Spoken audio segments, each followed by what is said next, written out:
26 जुलाई 1999 ये वो तारीख है जिस दिन भारत के जवानों ने पाकिस्तानी सैनिकों और आतंकियों को मुंहतोड़ जवाब देते हुए इतिहास बनाया था, जिसकी हमेशा चर्चा होती है। हमारे देश के जवानों ने उनकी साजिशों को नाकाम किया था। इस युद्ध को लेकर कई लोगों के मन में सवाल भी ज़रूर रहते हैं कि इस युद्ध की इतनी चर्चा क्यों होती है। दरअसल ये युद्ध 85 दिन तक चला था। इस युद्ध में 500 से ज़्यादा भारत के जवान शहीद हुए थे।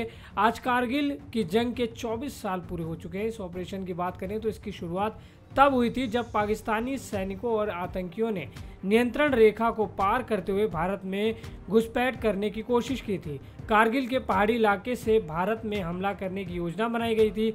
घुसपैठ की शुरुआत 3 मई को हुई और जंग 26 जुलाई को खत्म हुई। 85 दिनों तक दोनों देश आमने सामने रहे और 60 दिनों तक सीधे तौर पर ये जंग चली। 3 मई 1999 की वो तारीख जब कारगिल की पहाड़ी पर एक चरवाहे ने पाकिस्तान के सैनिकों को आतंकियों को पहली बार देखा था।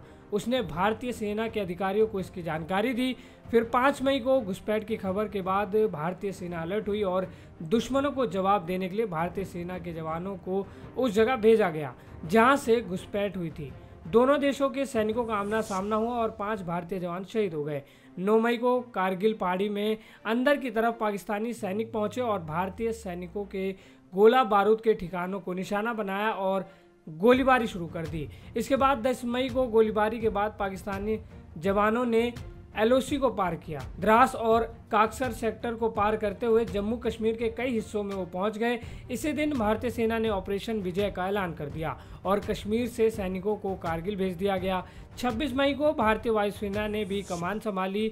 पाकिस्तानी सैनिकों के हमले के जवाब में कार्रवाई करनी शुरू कर दी गई। इस कार्रवाई में कई पाकिस्तानी घुसपैठियों का सफाया किया गया था। 1 जून को पाकिस्तान ने हमले किए और नेशनल हाईवे 1 को अपना निशाना बनाते हुए हमला किया।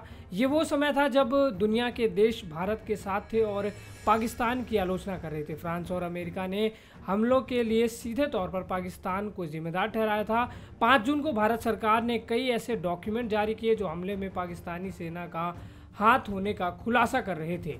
13 जून को भारतीय सैनिकों ने टोलोंगिंग चोटी पर कब्जा किया तो ये पाकिस्तान के लिए बड़ा झटका था। इस दौरान देश के तत्कालीन प्रधानमंत्री अटल बिहारी वाजपेयी खुद कारगिल पहुंचे। फिर 20 जून को भारतीय सेना ने एक के बाद एक टाइगर हिल के पास कई ठिकानों पर वापस कब्जा कर लिया और पाकिस्तानी सैनिकों को करारा जवाब दिया।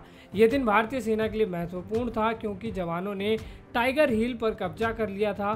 5 जुलाई को अंतर्राष्ट्रीय स्तर पर दबाव बढ़ने और पाक सैनिकों को मिल रही लगातार हार के बाद पाकिस्तान के प्रधानमंत्री ने कारगिल से सेना को वापस लौटने की घोषणा कर दी।